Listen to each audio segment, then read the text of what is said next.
I'm been there, done that. This is We're with Podcast Junkies. Been there, but I have not done it yet. Yeah, well, this is you doing it. I've been there doing that.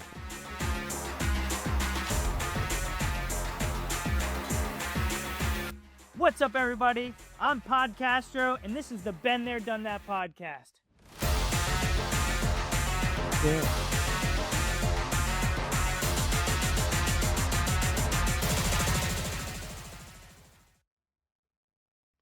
Woo! What is going on, you guys? Welcome to another Been There, Done That. I am your host, Podcastro. What are we doing? We're here. We're doing it again. We did it yesterday. We're doing it today. Welcome. It's another beautiful day in sunny South Florida, and we are just living it. The message for today is don't let other people influence you to do something different. We get a lot of people, saying or, almost like, it's almost like they're jealous or they're envious, but just, you're doing you, keep doing you, rock it, enjoy it, and live your life to the fullest because we don't got that much time. And, I'm really, really excited for this episode for today.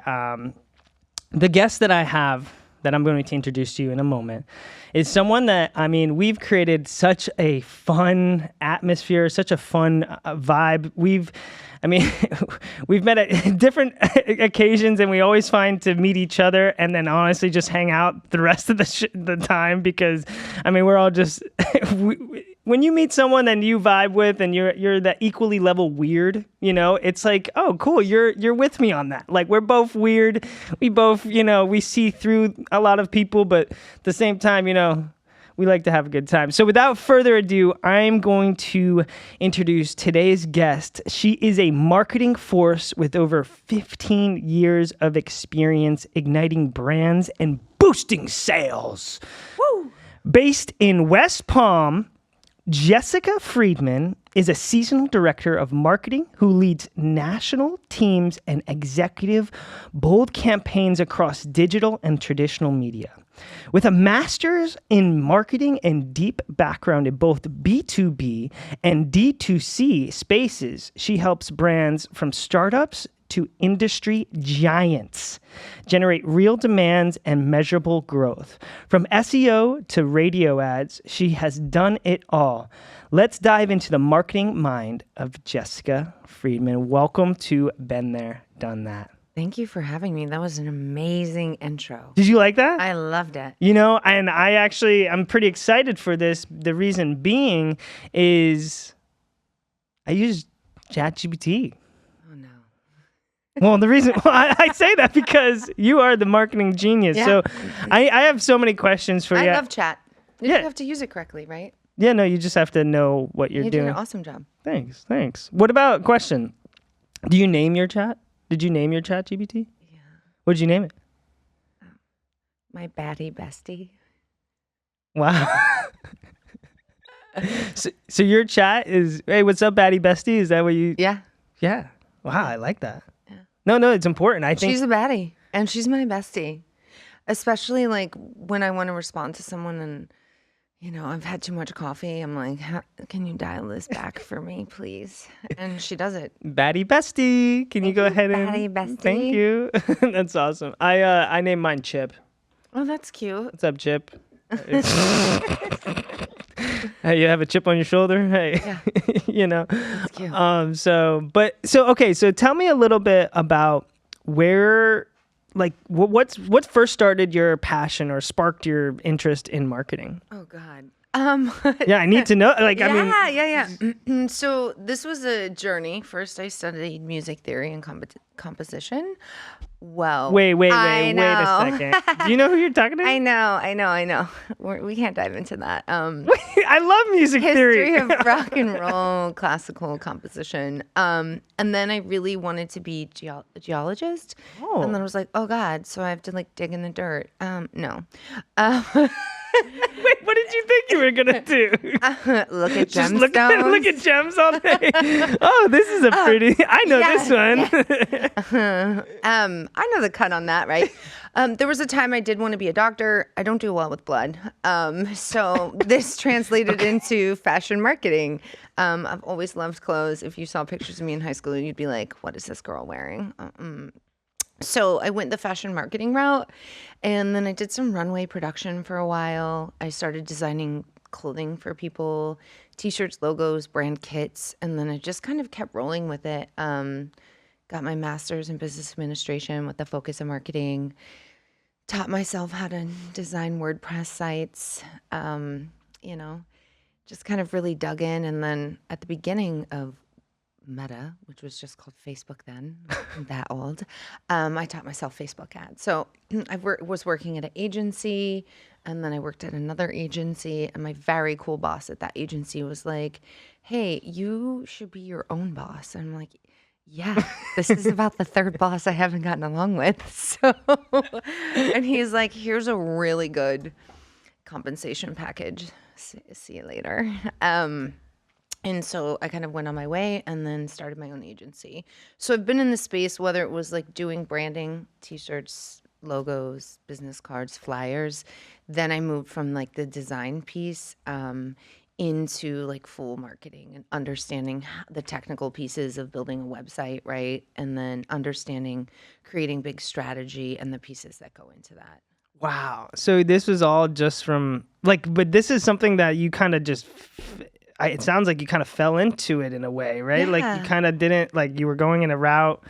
I was going a couple routes. You're going in a couple routes. honest. I mean, but it's a good message because you didn't find out what you were passionate about till like you tried all these things, right? Well, I think, this is a long time ago, high school, whatever, captain of the swim team, vice president of the high school, honor roll.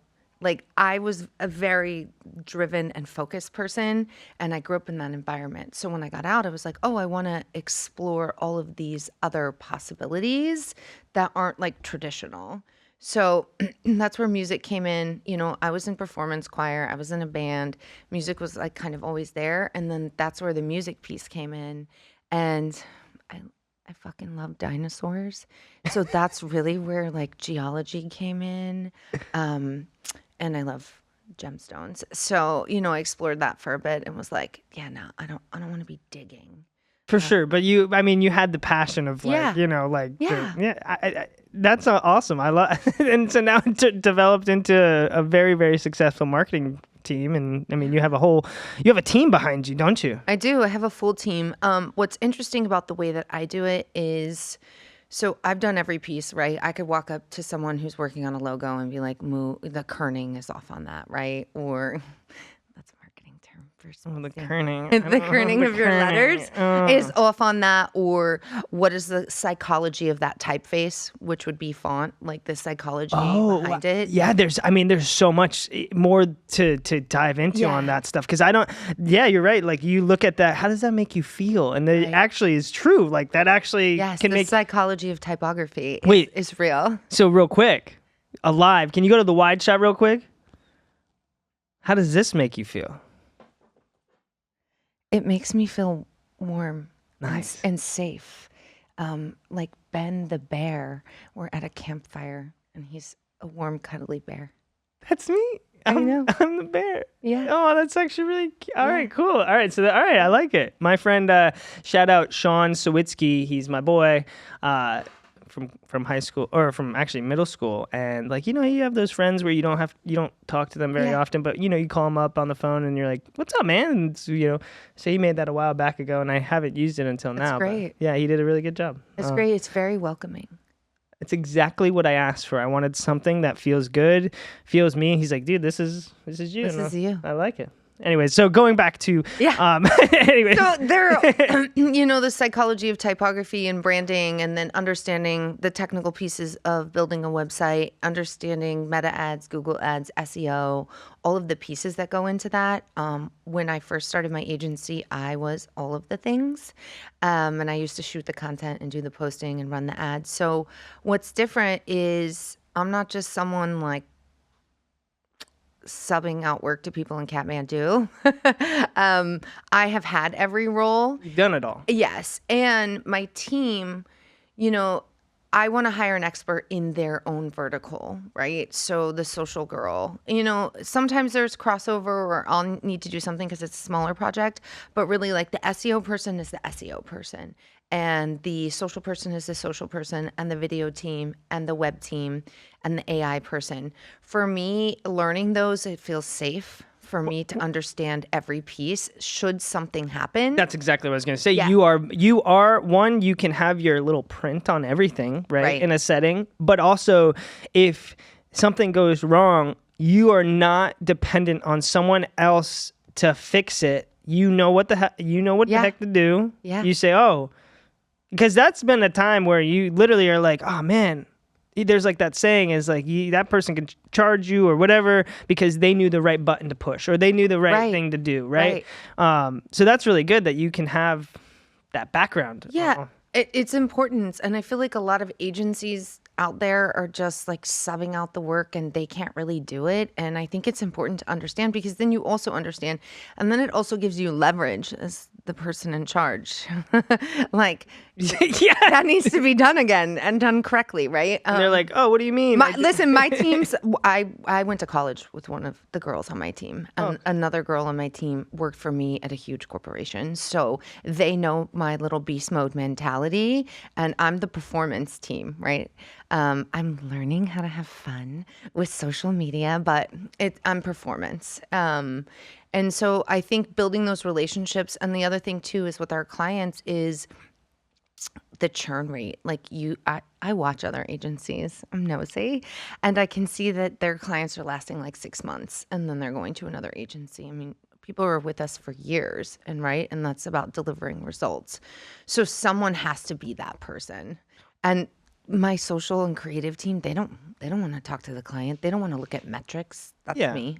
But I was going to say, you are doing the work. You're putting in that hard work to know why your place is different, to know that you are bringing something brand new to the table. Or not brand new, but something that people can rely on, right? Like, you know that I'm signing up with Jess because I know that I'm going to be with her not for a short time, it's going to be a lifetime kind of thing. Right. And that's just like Hotel California over here. Like, you ain't leaving. You ain't leaving. All right. So you kind of gave me a little bit of an idea because you kind of gave me a couple of lists, but what's your approach when a brand needs a full marketing makeover? Come on, I had to give you That is a really good question. Okay, is it a full marketing makeover or is it a full branding makeover or you're just talking about everything? I'm talking about kind of everything in general because I think what you were talking about earlier was you were hitting a bunch of your points, but I want to know like what if someone were to say, "Hey, Jess, like, what do you go through analytics? Do you go through like what do all of it. You sit down with it? All of it. Yeah, I want to know. I go through all of it. We'll address your branding. Like if your branding isn't great or needs to be elevated, we can talk about how we can pivot and, you know, the reasoning and psychology behind that pivot. Then we're going to dig into your results. What does that look like for you? You know, what does your content look like? What does your response to your content look like? What does your paid media look like?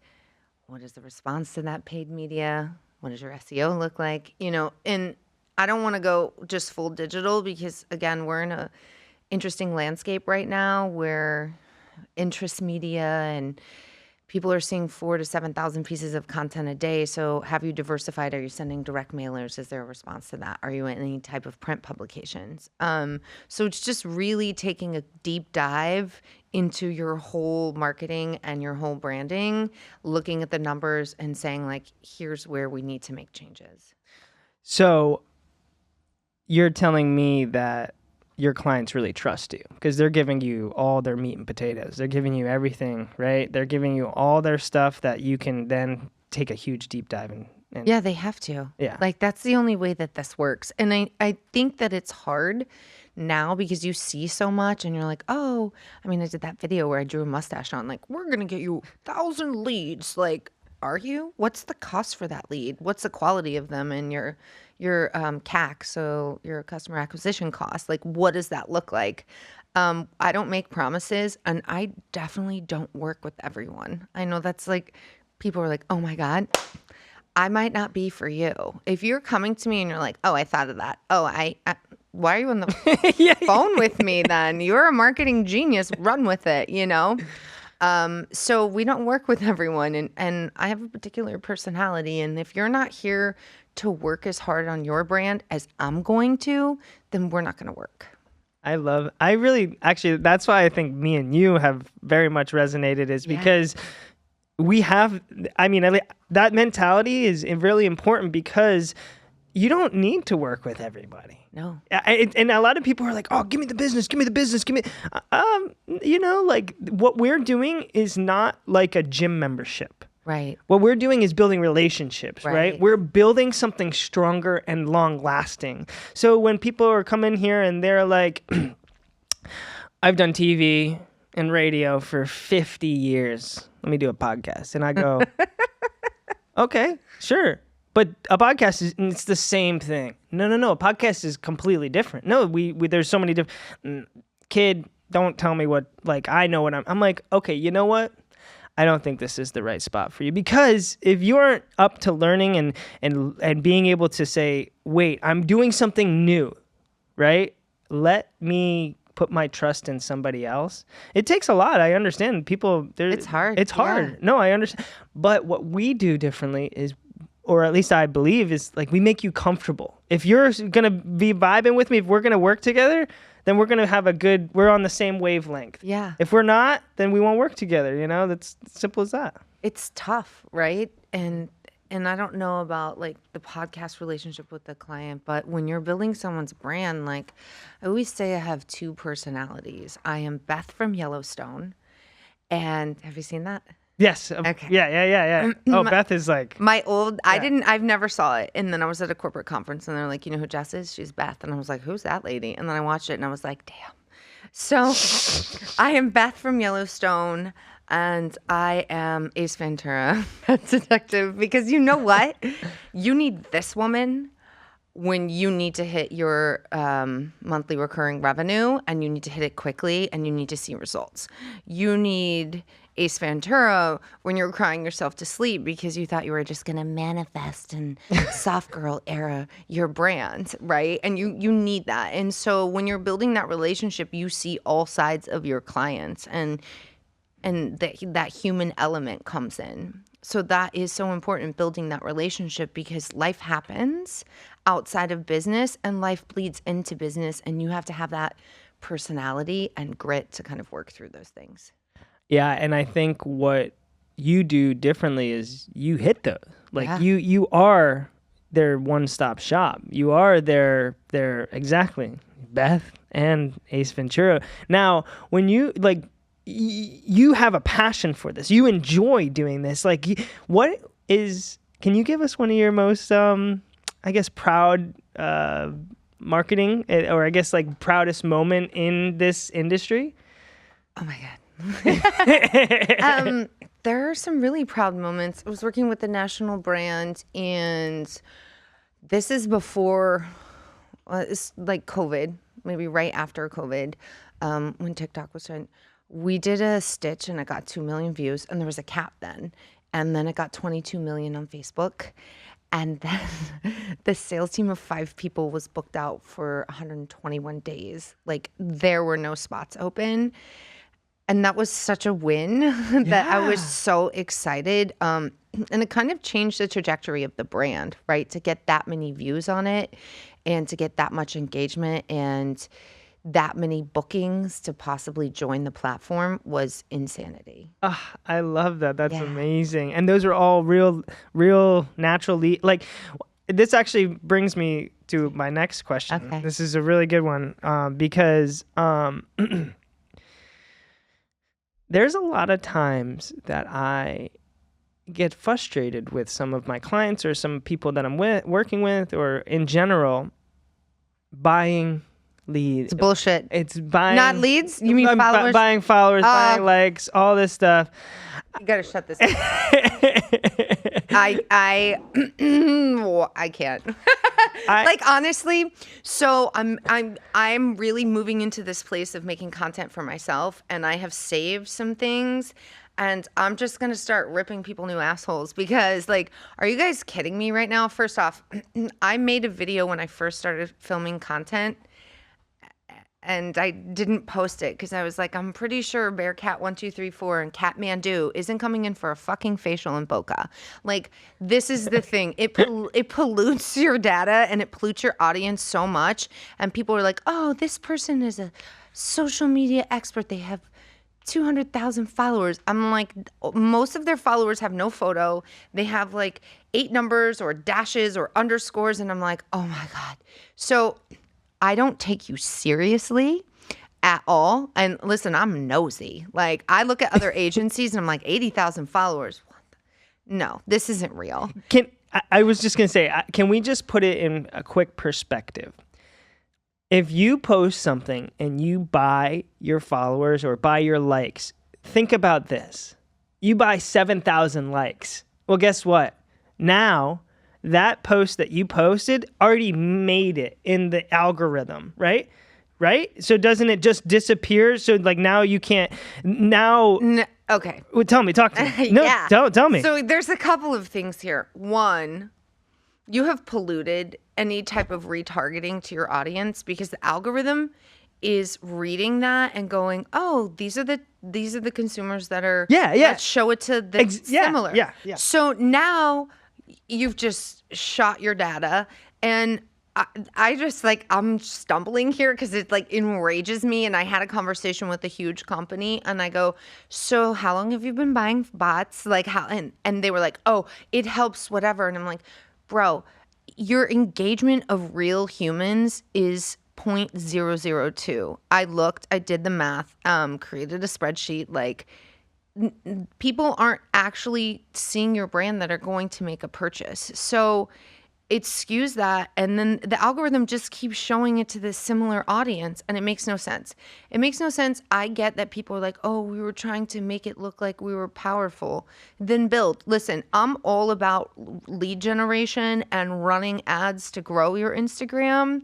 I think that is definitely helpful, but employing a service that isn't going to have targeted, right? So they're just generalizing your audience and trying to get more numbers, or they're using bots.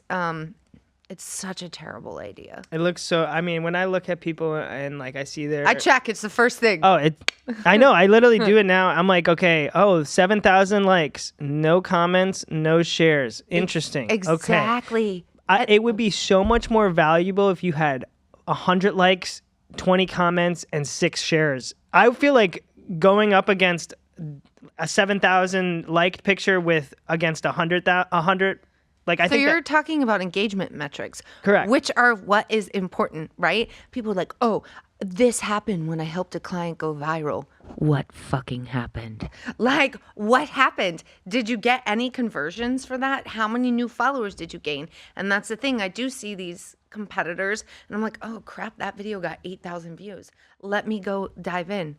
Oh, it got 40 likes, 1 comment. No.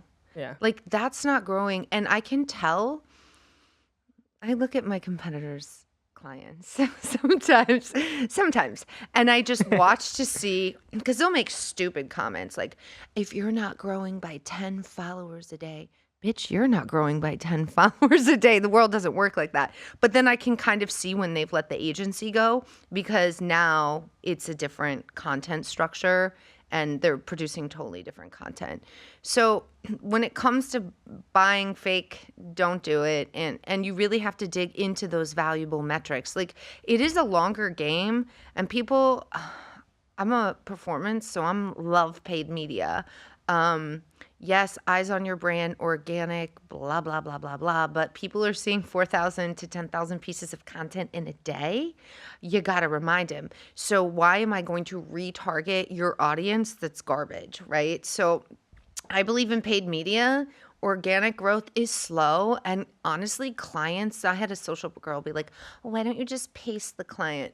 What planet do you live in? People like want results now. And organic social, like 6 months, you may grow 2,500 followers if you're really focused and your team is producing great content. But you could grow faster with paid ads. Yeah.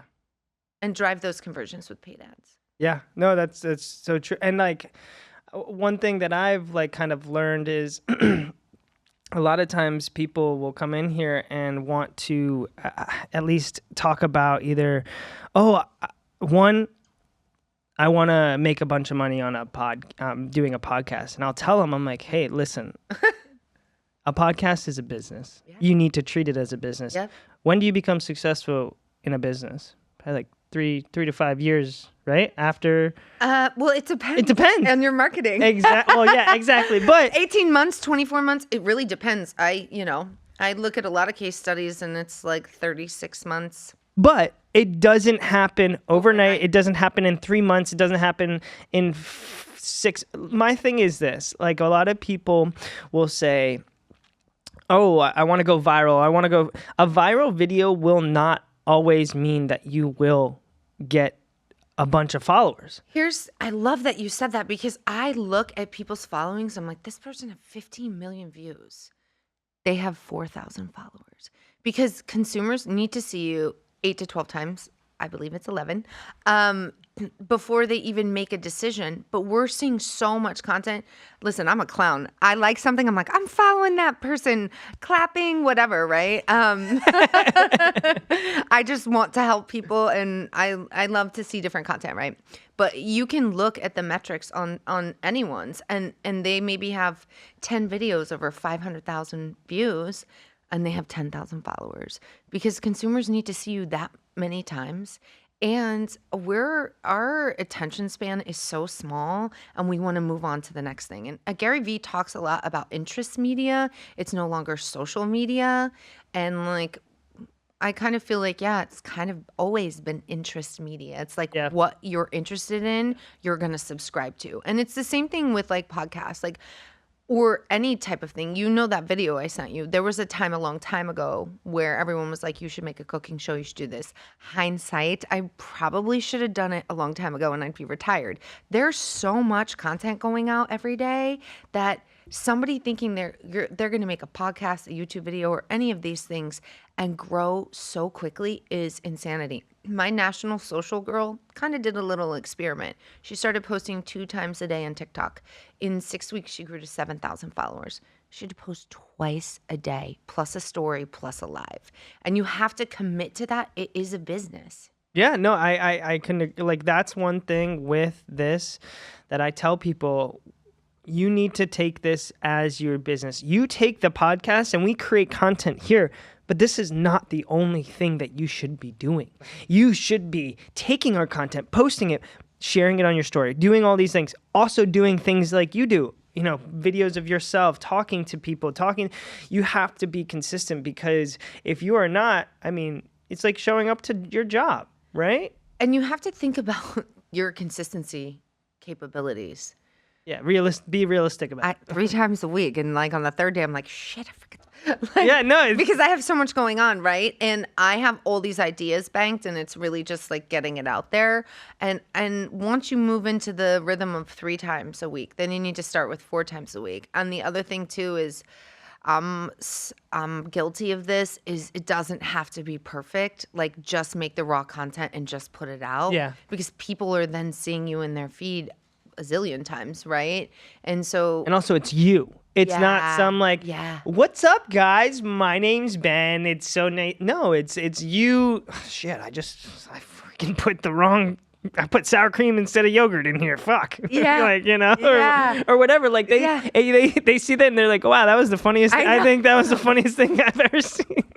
I know. Are you talking about a specific video? No. I'm not. I know. I mean, listen, it does happen. And like, honestly, those stories where I'm like, oh, fucking shit the bed because I like dumped something into the blender and it went over. Wait.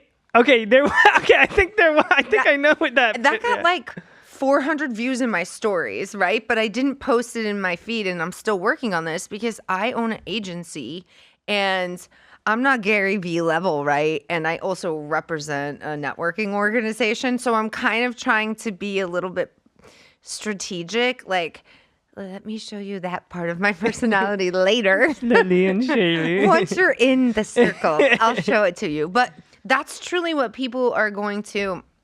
I mean, and that's the thing. Like, I could talk to you about strategy.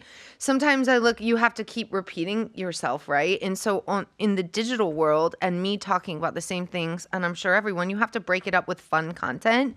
But then you also have to weave in the, like, I'm just kind of no bullshit. Like, Kristen goes place with me and she's like, stop squinting. Because when someone's full of shit, I just squint at them. Like, who the fuck do you, I know you're not lying to me.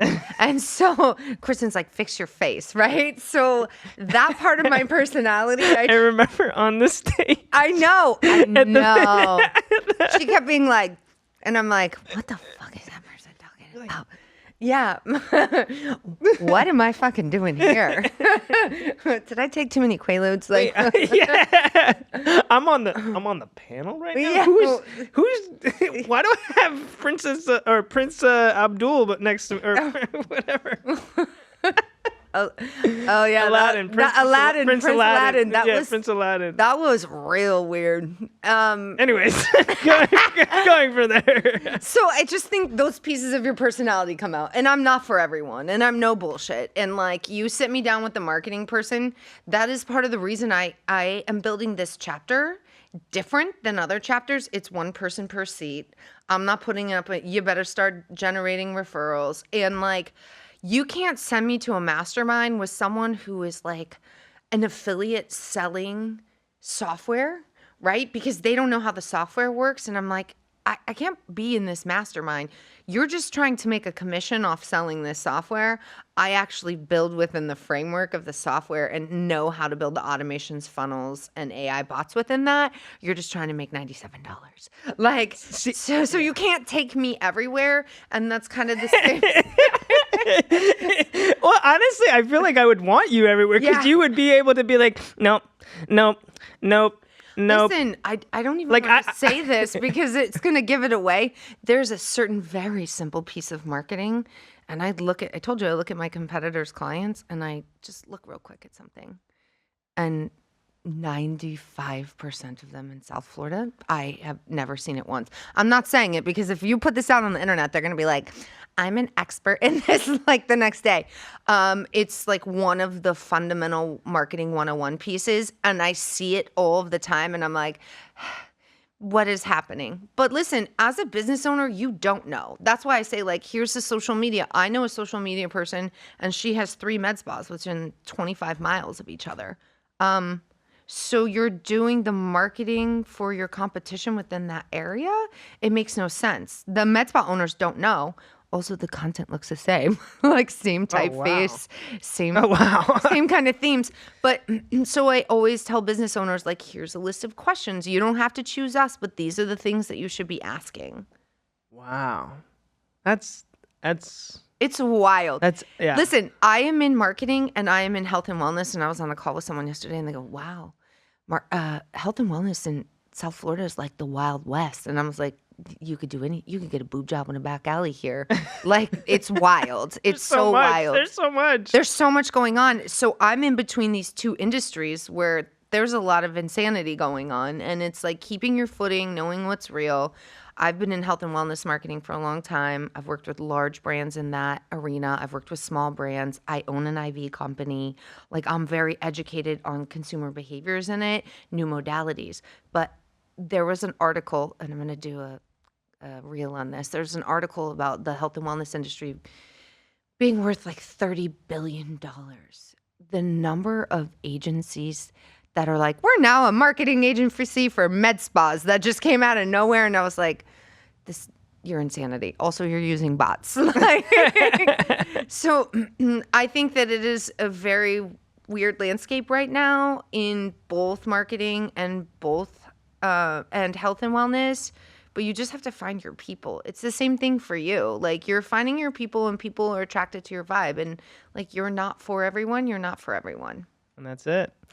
Now, switching up a little bit. Okay. I know it's your favorite. I know you love talking about this, but with going on, things that are not real. Oh. What are your thoughts on AI? I need to hear. Oh, yeah. There you go. Oh, not really. Not really. Okay, so here's the deal. I had to save this for the end because I knew that she was. I got to move my next appointment. I'm gonna take this showcase. Okay, so listen, I sent you. Remember that Broomhilda? I look like the girl from fucking Austin Powers. Oh yeah. When that person made my AI twin, I was like, yeah, baby. If I am that unattractive, I wanna hump a lot. I'm going to forever young right now. Like, what is happening? So there are a couple pieces to this, and it's very interesting because there's this huge wave. AI is so helpful. The AI agent is so helpful in task management, and that's wonderful. AI is really great when it's nurturing your leads. Voice AI is great when you're missing calls because you're busy, you own a med spa, your front desk is doing a million things, right? They're probably doing social content, and you're missing those calls and you want to optimize, and it saves money and you can move people into different positions. But there are a couple of things. One is, as we see, we struck a nerve.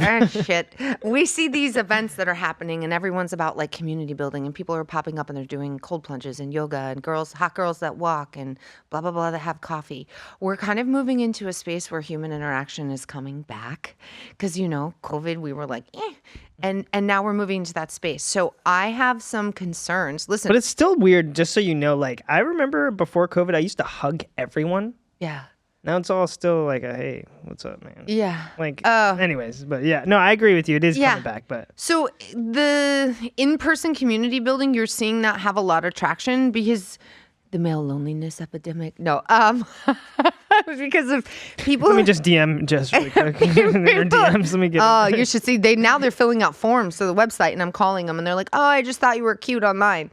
You filled out a form on my website because you thought I was cute. Fuck." You now gotta charge people. You gotta charge people for a call. That's $50. It's $50 to hear my voice.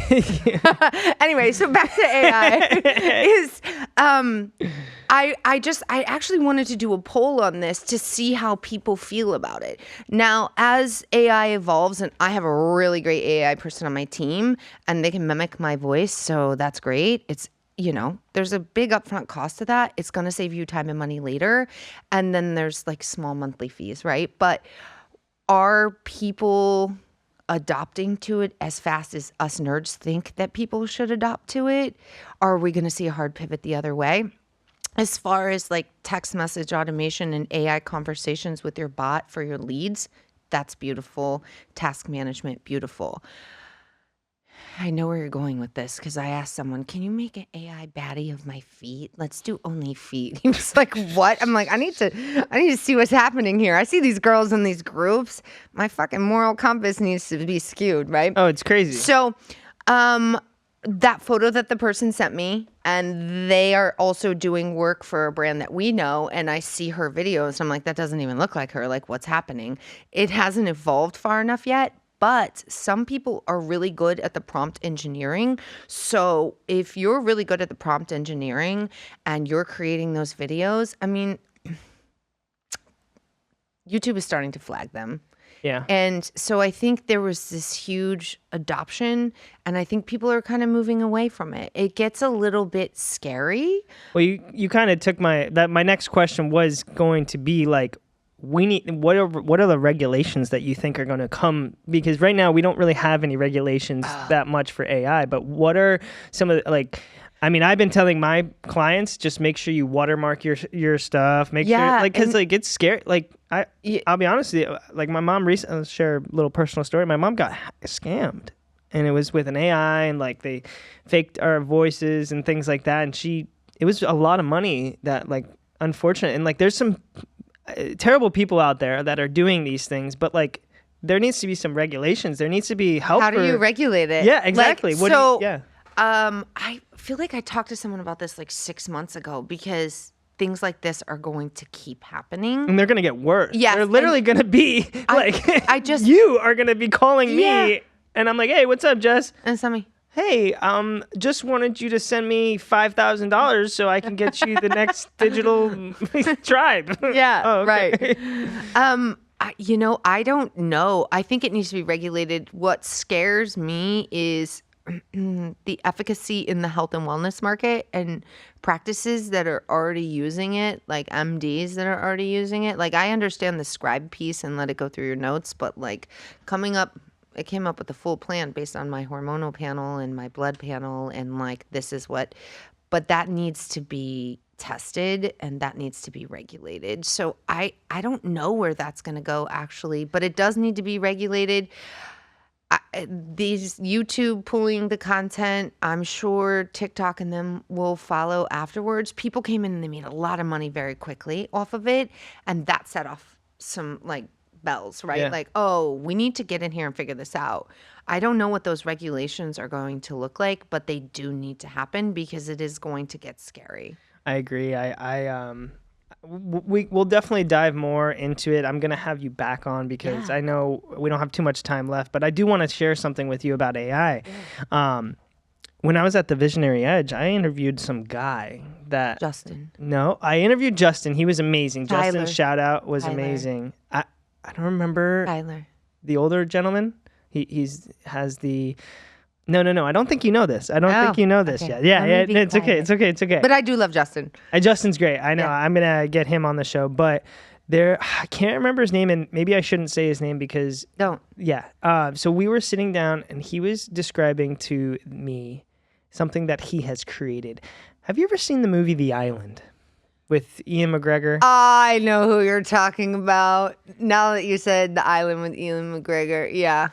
He literally... Was he at your last function here? No, not that guy. No. But Cut. This guy was a genuine, seemed like a very nice man. Basically, he had some issues that happened to him and his mother-in-law or something with the medical field, and they said that this wouldn't happen, blah, blah, blah. Anyways, he is creating a city in a different country, 167 acres, where, again, if you haven't seen the movie The Island, it's basically a utopia land underneath the ground where clones of you and I live and become the best that they can be, so that when in the real world, say I need a new kidney, well, they'll just take my clone downstairs and say, oh, let's go to the island. You're having a treatment. And then really it's taking the kidney from the clone and putting it in me. Yeah. But he is taking AI and making an AI version of you and testing tumors, testing allergies, things that like how you would react to different things with your AI body. And then... No. Just no. Go on. It's crazy. He was like telling me that he's like, we're able to like, okay, you're how do you react with measles or whatever, a disease that was gone, 50 years ago or 100 years ago, 1,000 years ago, whatever. All these things, like he was saying he was able to then test it, do all these regulations, whatever. And I'm like, how is this legal? He's like, well, we're in a different country. I'm like, oh, okay, so it's not legal right now. So he needs to pump the brakes. Everyone needs to pump the brakes. This is what I'm talking about. Like, honestly, I don't want to go down this rabbit hole, but I'm going to say it. Like, we all saw the ramifications from giving a vaccine that wasn't properly tested for years. Everyone needs to pump the brakes. People are spitting out new AI shit like this all the time. You don't know what's going to happen.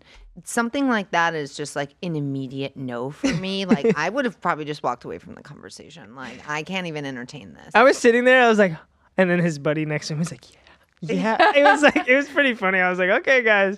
All right. Well, Jess, I've had such an amazing time with you here, speaking and talking and kind of hanging out. And, this great. This is not the only Thank one. you. I just want you to know you can come on anytime. I would love to like hash it out, talk, give our audience more information about what you do, AI. Before we leave, I have two things. You got to definitely tell everybody where they can find you. But before then, I want one piece of advice. What's one marketing myth you wish people would stop believing?